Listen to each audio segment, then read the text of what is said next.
亲爱的朋友们，欢迎来到微光夜读。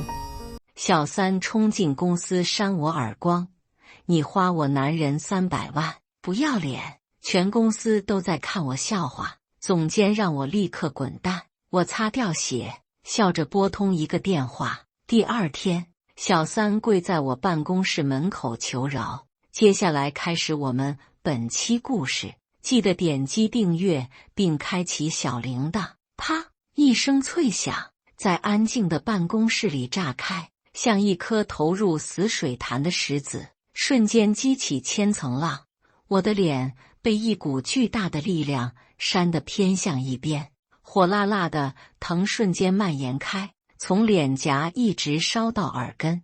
嗡鸣声在脑子里回荡，空气里弥漫着一股劣质香水和发胶混合的刺鼻味道。我慢慢转过头，视线从模糊到清晰，一个浓妆艳抹的女人正站在我面前，胸口剧烈起伏，那双做了夸张美甲的手还停在半空中。沈清在哪？她刚刚就是这么吼着冲进来的，踩着10厘米的高跟鞋，在地板上敲出死亡进行曲般的鼓点。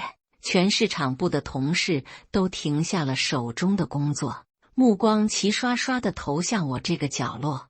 我甚至没来得及抬头看清他的脸，那一巴掌就落了下来。不要脸的小三，勾引我男人，还花他300万！他的尖叫声刺破了办公室的死寂，每一个字都像淬了毒的钉子，狠狠扎进在场每个人的耳朵里。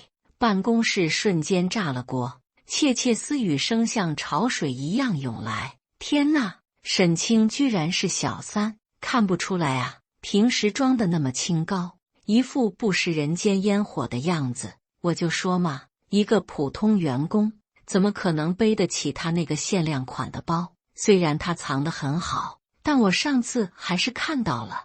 我捂着迅速肿起来的半边脸，嘴角尝到了一丝腥甜的铁锈味。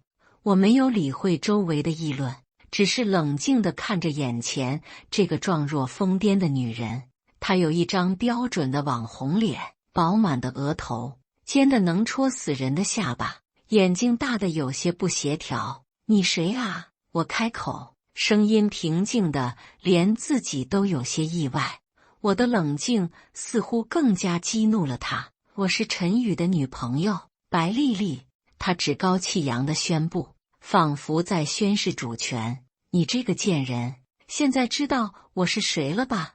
我心里发出一声冷笑。陈宇，我的未婚夫，我们订婚3年了，他什么时候有了一个叫白丽丽的女朋友？同事小李压低了声音，但足以让我听清。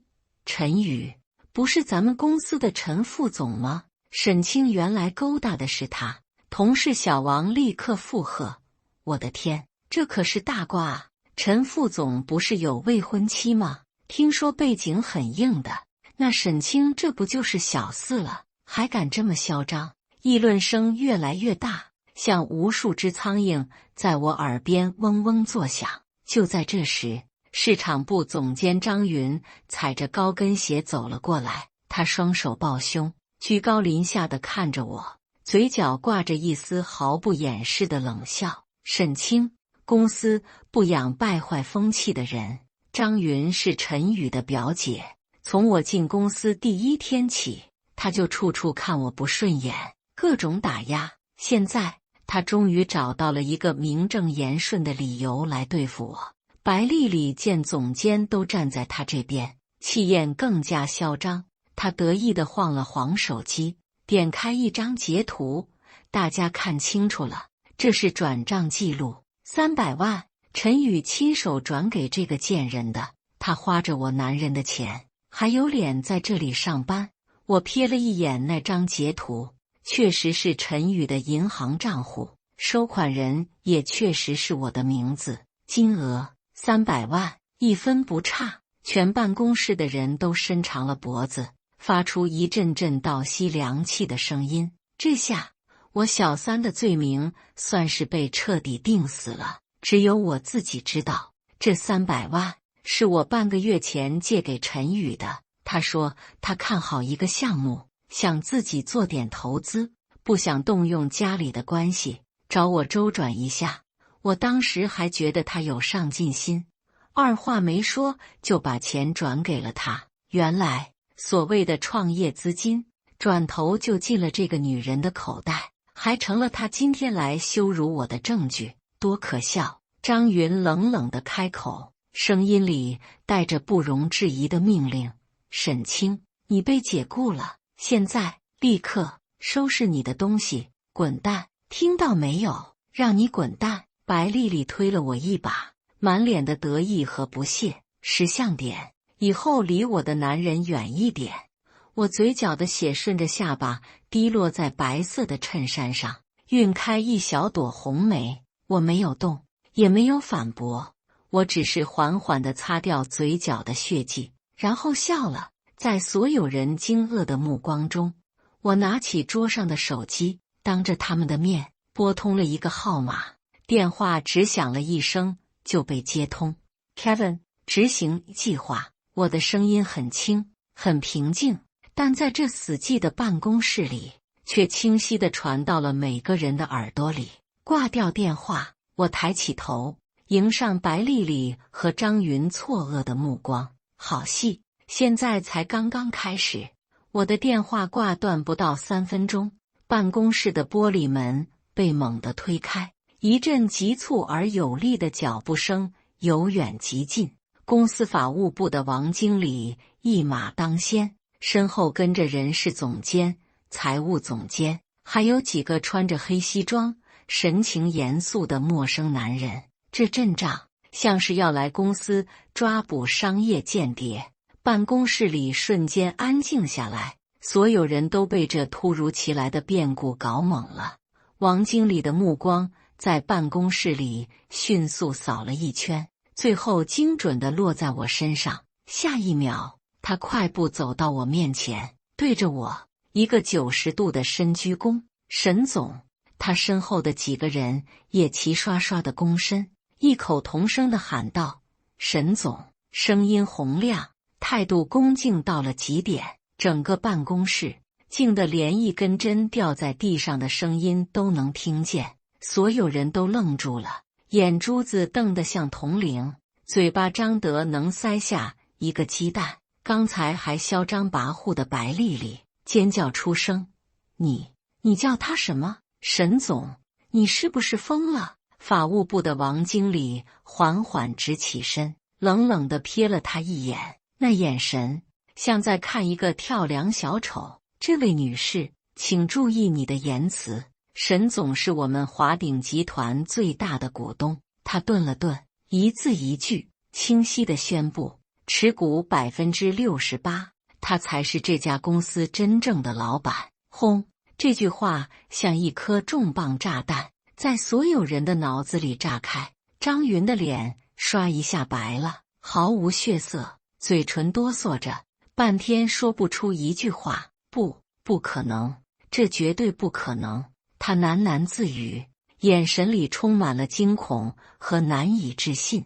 我缓缓地摘下了鼻梁上那副刻意用来隐藏锋芒的黑框眼镜，然后用纸巾慢条斯理地擦掉脸上残留的血迹。当我站起来的那一刻，我能清晰地感觉到周围的空气都凝固了。过去1年里，我穿着朴素的 T 恤牛仔裤，扎着马尾，素面朝天，在市场部做一个最底层的员工，任劳任怨，被张云呼来喝去。所有人都以为我是一个家境普通、有点清高，但又不得不为5斗米折腰的社畜。现在我脱下了那层伪装，整个人的气场完全变了。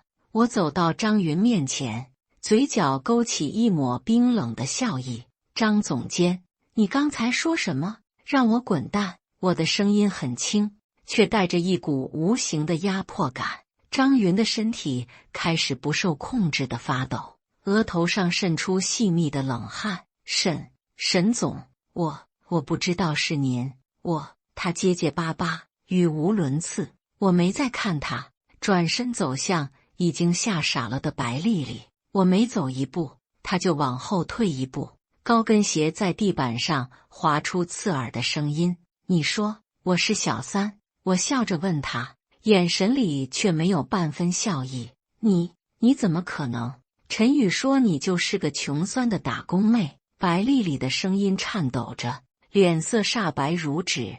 我拿出自己的手机，没有说话，只是点开相册，调出了一张照片，递到她面前。照片里，英俊挺拔的陈宇正单膝跪在地上，温柔又虔诚地为我系上高跟鞋的带子。那是我生日那天，他向我求婚后的场景。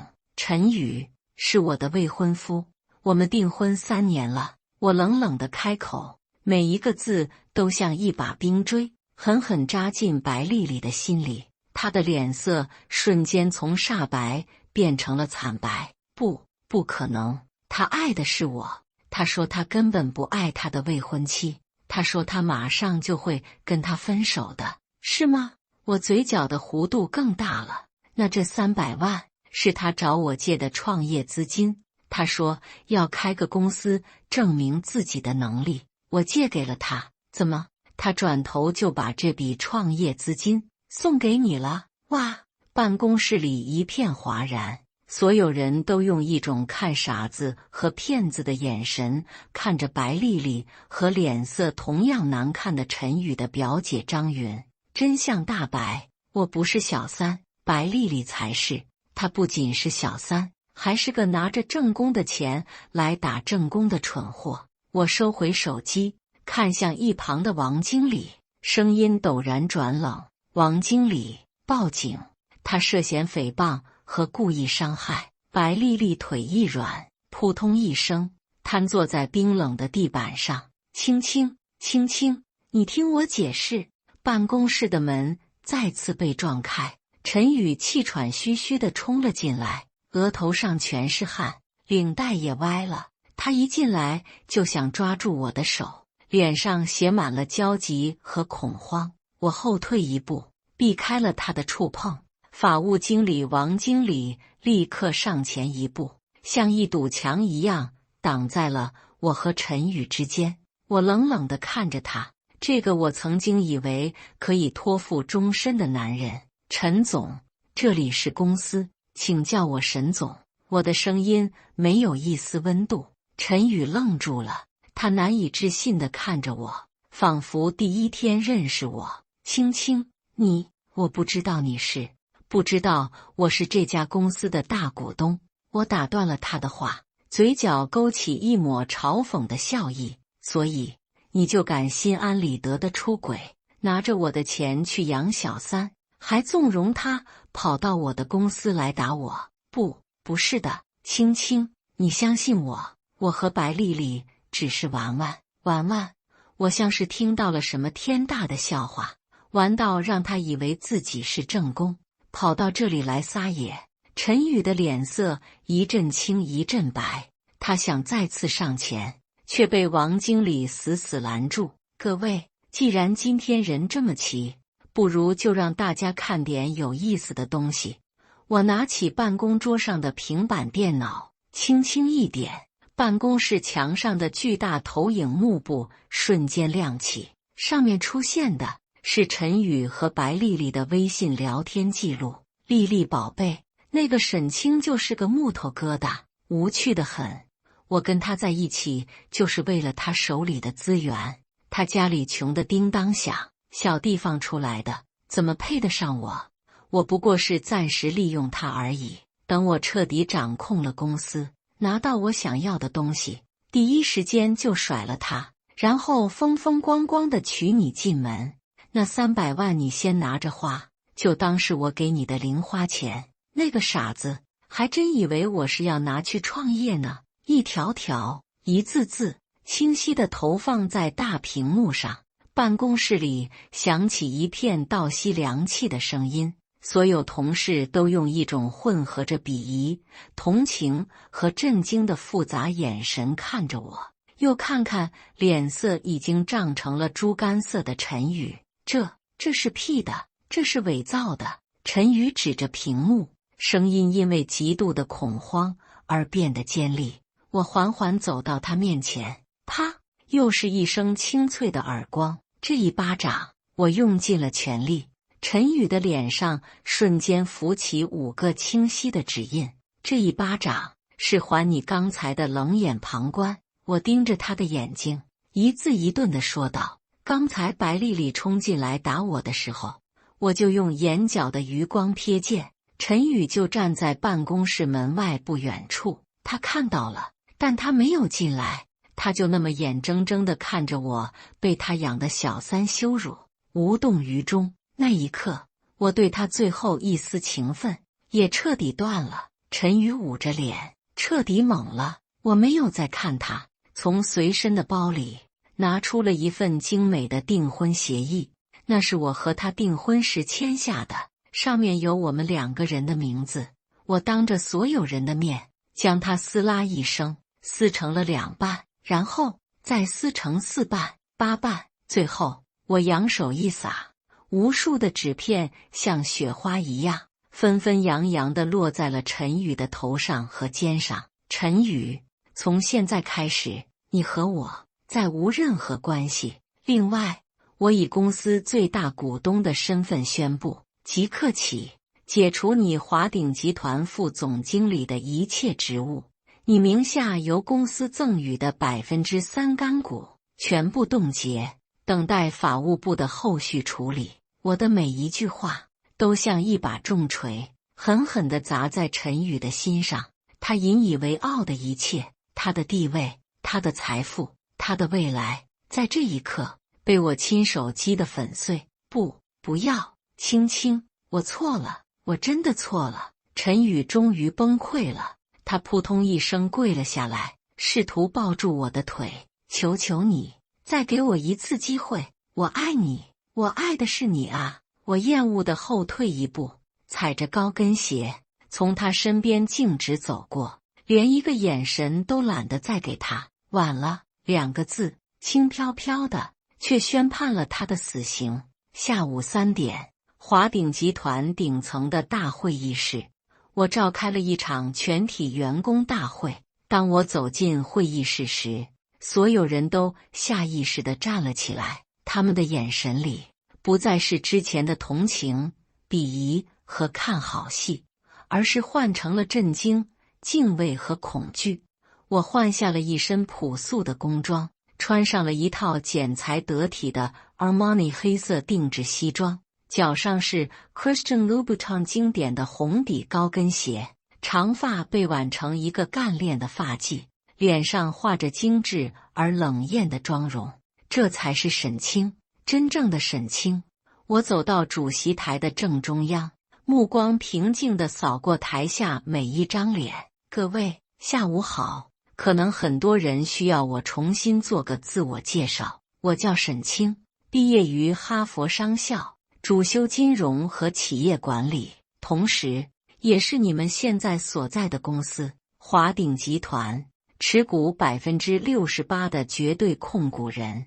台下一片死寂，落针可闻。我顿了顿，继续说道：过去1年，我以一个普通市场部员工的身份潜伏在公司里，我的目的只有一个。我加重了语气，眼神变得锐利，清理公司内部的蛀虫。话音刚落，我看到坐在角落里的张云脸色煞白，身体不受控制地颤抖起来。他悄悄地起身，想要从后门溜走。张总监，请留步。我冷冷地开口，声音不大，却清晰地传遍了整个会议室。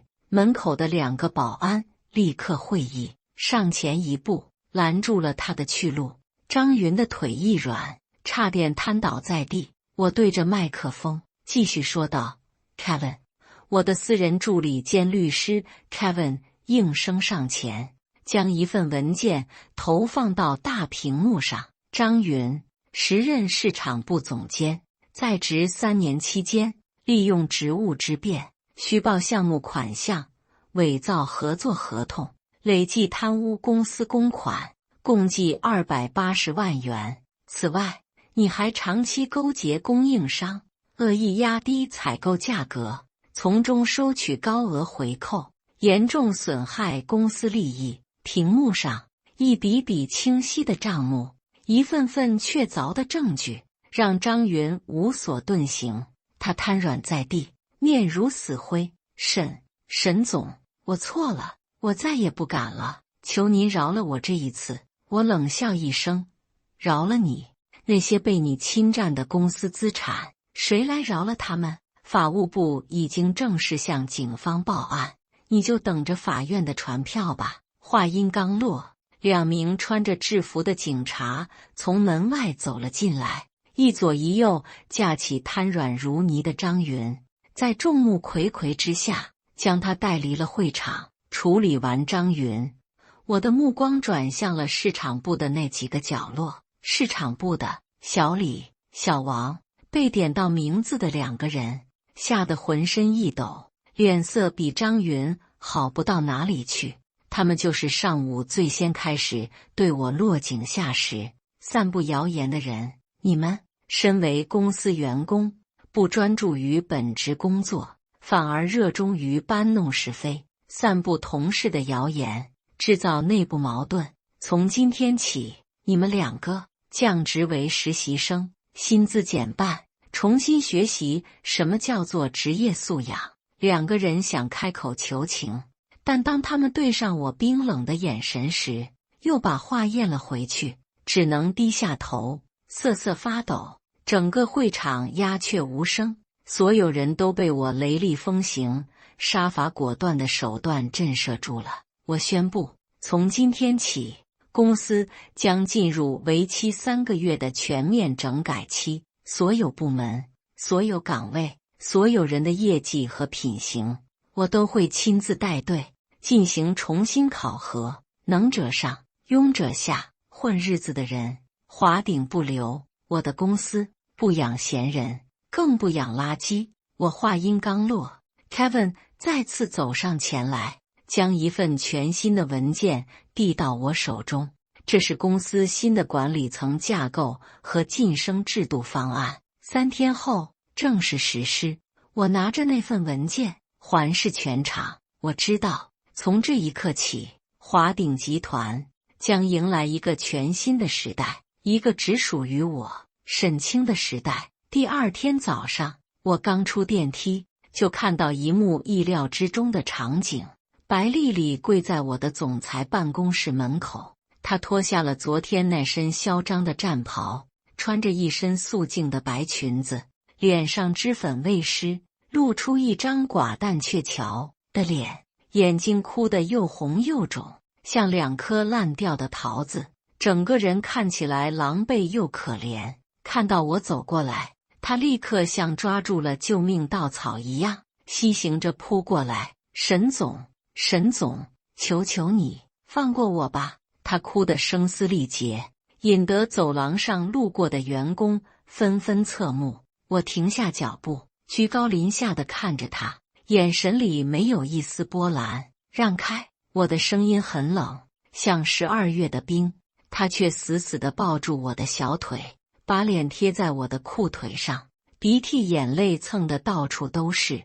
我真的不知道您是公司的大股东，都是陈宇那个王八蛋骗我。他说你只是个没背景的普通员工，还说你死缠烂打的缠着他，他把我当枪使，让我来对付你。我才是最无辜的啊，沈总。他哭诉着，把自己塑造成一个被爱情蒙蔽了双眼的无知受害者。演技不错，可惜在我面前班门弄斧，是吗？我冷笑一声，从包里拿出手机，点开了一段录音。切，不就是个未婚妻吗？有什么了不起的？一个娇嗲的女声从手机里传出来，正是白丽丽的声音。男人嘛，不都喜欢我这种年轻漂亮会来事的？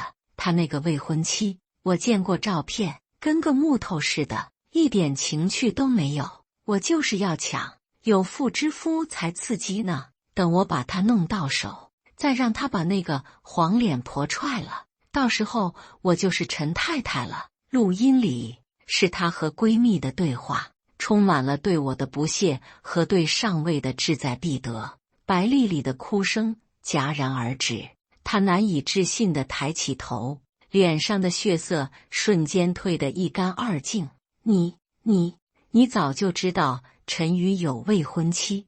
我冷冷地戳穿她的谎言。你不是被骗，你就是享受这种从别的女人手里抢男人的快感，你就是想当小三，想一步登天。他的谎言被当众揭穿，脸上青一阵白一阵，最后只剩下绝望。他突然像是想起了什么，猛地抓住我的手，声音里带着一丝最后的希望。我怀孕了，沈总，我怀了陈宇的孩子，可是他不要我了。他昨天把我赶了出来，说孩子不是他的，让我自己去打掉。沈总，看在孩子的份上，您就高抬贵手，放过我们吧。他以为孩子是他最后的筹码。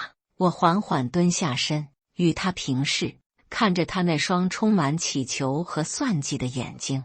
这就是你机关算尽想要得到的生活，抢别人的男人，被当成玩物，有了身孕就被一脚踢开，像个垃圾一样被丢掉。白丽丽崩溃了，她放声大哭，毫无形象可言。我错了，我真的错了。我站起身，整理了一下被他弄皱的西裤，声音里充满了轻蔑。你错的不是抢男人，而是抢错了人。陈宇现在一无所有，负债累累，连工作都丢了，你还要他吗？你还想给他生孩子吗？白丽丽的哭声猛地一滞，她愣住了，眼神空洞。是啊，她爱的从来不是陈宇，而是陈宇副总经理的身份，是他能给他带来的奢华生活。现在陈宇什么都不是了。我看着他失魂落魄的样子，嘴角的笑意更冷了。滚吧，别脏了我的地方。说完，我不再看他一眼，径直推开办公室的门，走了进去。身后是他绝望而空洞的哭嚎。沈总，有新发现。Kevin 敲门进来，表情有些严肃。他将一份文件递到我面前。我们查到，陈宇这半年一直在暗中进行一些小动作。我接过文件，翻开，他联合了公司内部的5个小股东，这5个人加起来总共持有公司25%的股份。根据我们截获的信息，他们原本计划在下个星期的季度董事会上联合发难，以您资历尚浅，难以服众为由，逼您交出公司的经营管理权。我翻看着文件，上面详细记录了陈宇和那几个股东的每一次密会，每一次通话。我不禁冷笑出声。有意思。 Kevin 继续说道。不仅如此，他还伪造了几份虚假的海外投资合同，企图在董事会上指控您的股份来路不正，想以此为要挟，逼您彻底出局。他以为我这68%的股份是大风刮来的。我点燃了一支女士香烟，猩红的火光在指尖明灭，烟雾缭绕中，我的眼神愈发深沉。陈宇的野心比我想象中还要大，他不仅仅是想骗我的钱，骗我的感情，他是想吞掉我整个公司。他太小看我了。Kevin 看着我问道，那您打算怎么办？需要我提前跟那几位股东接触一下吗？我笑了，吐出一口淡淡的烟圈。既然他想玩，那我就陪他玩得再大一点。Kevin， 你去通知那5个小股东，就说我要见他们。Kevin 愣了一下，随即明白了我的意图。您是要收购他们手里的股份？我淡淡的说道，语气却不容置疑。价格开到市场价的1.5倍，现金收购，用绝对的实力碾碎他们不切实际的幻想。Kevin 笑了，眼神里是熟悉的敬佩和了然。明白了，沈总，我马上去办。Kevin 离开后，我独自一人走到巨大的落地窗前，俯瞰着脚下这座繁华的城市。车水马龙，人来人往。陈宇以为他自己是个多厉害的猎手，却不知道他从一开始就只是我网里的猎物。他以为我是个靠着家族荫庇什么都不懂的傻白甜公主。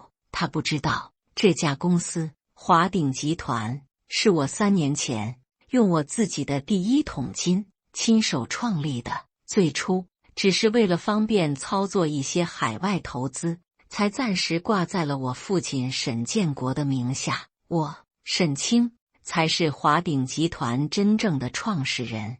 Kevin 曾经问我，为什么要刻意隐藏自己的身份，屈尊降贵的到自己的公司来当一个底层员工？我当时告诉他，为了测试人性，我想测试一下那个口口声声说爱我，不在乎我家庭背景的男人到底有几分真心。现在看来，测试结果真是有趣极了。1周后的董事会，气氛凝重的几乎能滴出水来。长长的会议桌旁，坐着公司的所有董事和股东。陈宇穿着一身笔挺的西装，头发梳得一丝不苟。他坐在我的对面，身边簇拥着那5个小股东。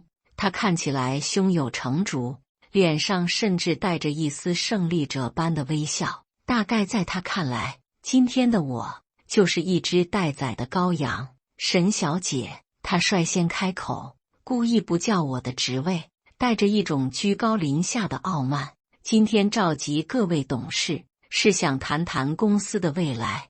我好整以暇地靠在椅背上，双手交叠放在桌上，淡淡地说道：陈先生请说。我特意叫他陈先生，而不是陈总，这让他的脸色微微一僵。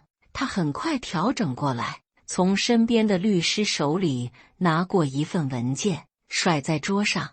这是我们几位股东的联名提议。他提高了音量，确保在场的每一个人都能听清。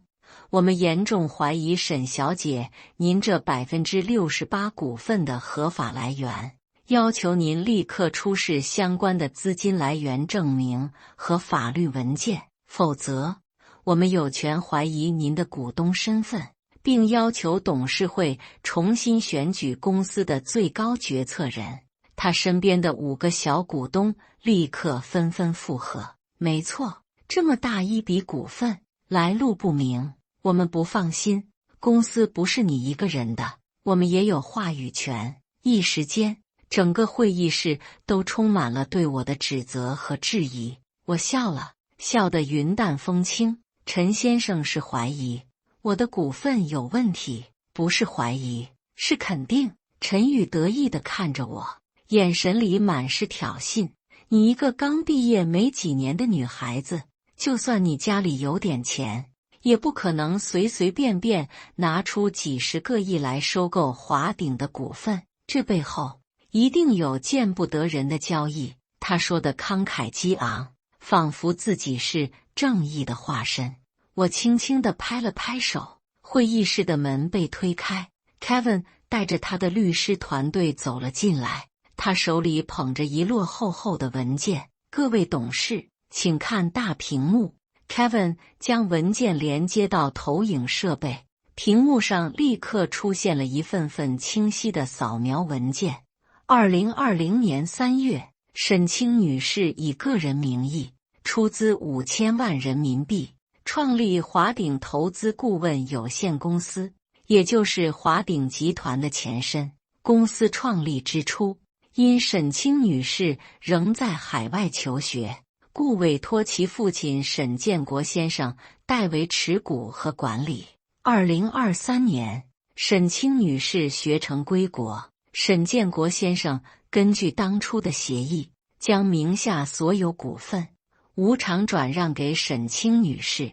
这里是当年的公司创立文件、股权代持协议，以及上个月在公证处和工商局备案的全套股权转让文件，所有手续完全合法合规。Kevin 的声音冷静而专业，他每说一句，陈宇和那5个小股东的脸色就白一分。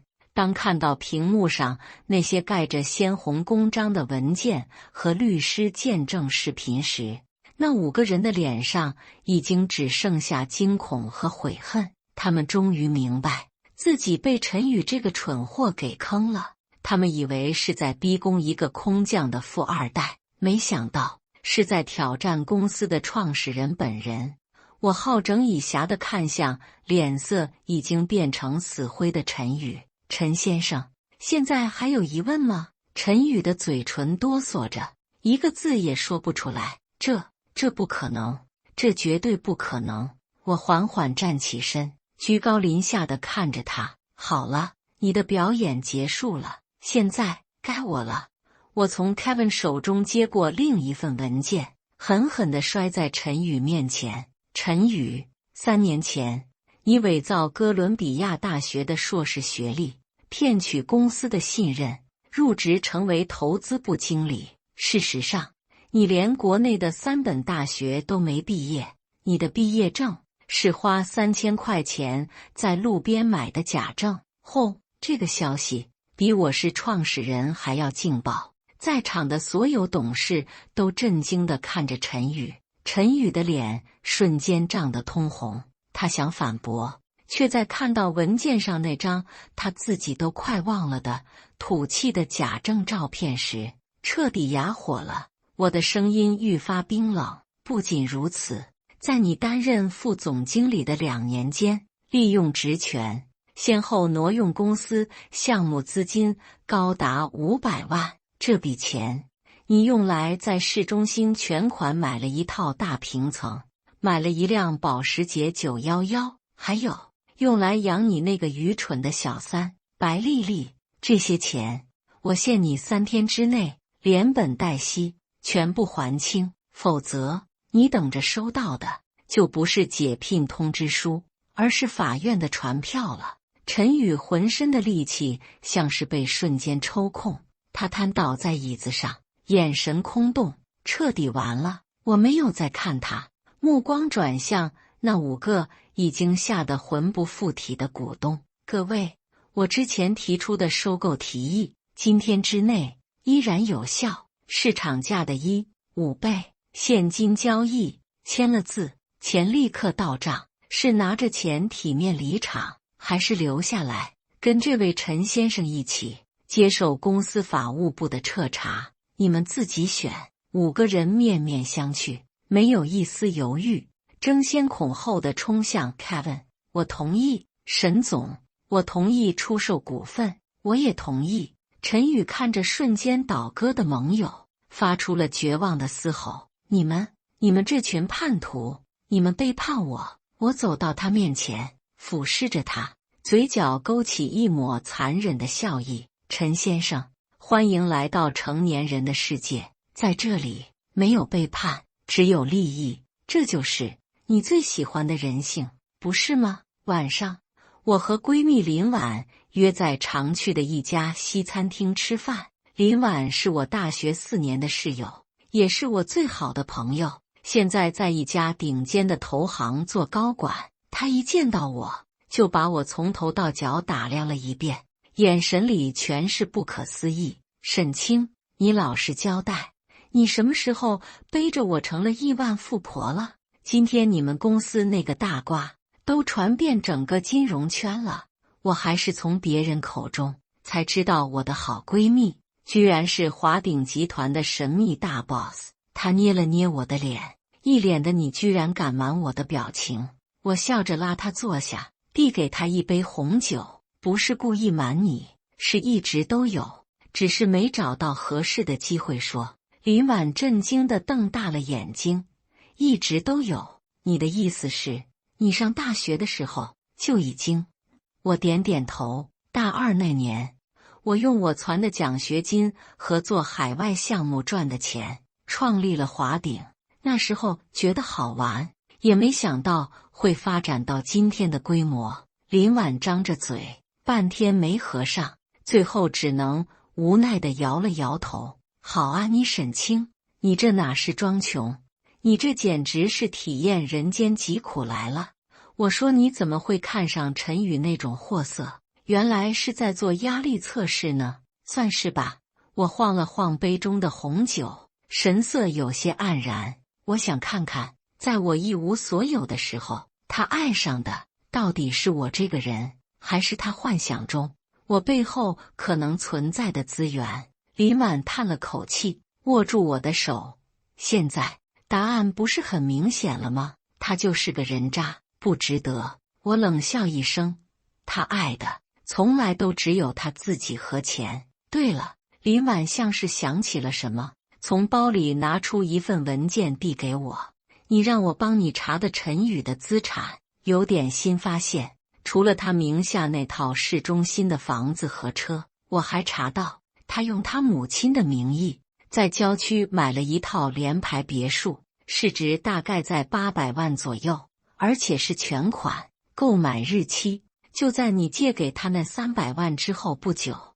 我看着文件上的地址和房产信息，眼神一点点冷了下来。那300万，他给了白丽丽一部分当封口费和零花钱，剩下的就拿去给他妈买了这套养老别墅，用我的钱给他全家改善生活，真是打得一手好算盘。这套房子也是用我的钱买的。我缓缓开口，声音里没有一丝温度。他挪用公款500万，欠我个人借款300万，现在又多了一笔800万的账。林婉看着我，有些担心。青青，你打算怎么办？这房子在他妈名下，走法律程序的话，可能会有点麻烦。我放下酒杯，拿起手机，拨通了 Kevin 的电话。Kevin， 帮我联系最好的律师团队，准备2份起诉状，一份告陈宇职务侵占和商业诈骗，另一份告他母亲非法侵占和恶意转移资产。我要追回属于我的每一分钱，他和他全家这辈子都别想好过。挂掉电话，我看着窗外璀璨的夜景，心中一片平静。感谢大家的观看，本期故事精彩吗？欢迎大家在下方评论区吐槽。如果你喜欢这类故事，记得点击订阅微光夜读，并分享给更多的人，这会对我帮助很大。再次感谢大家的观看。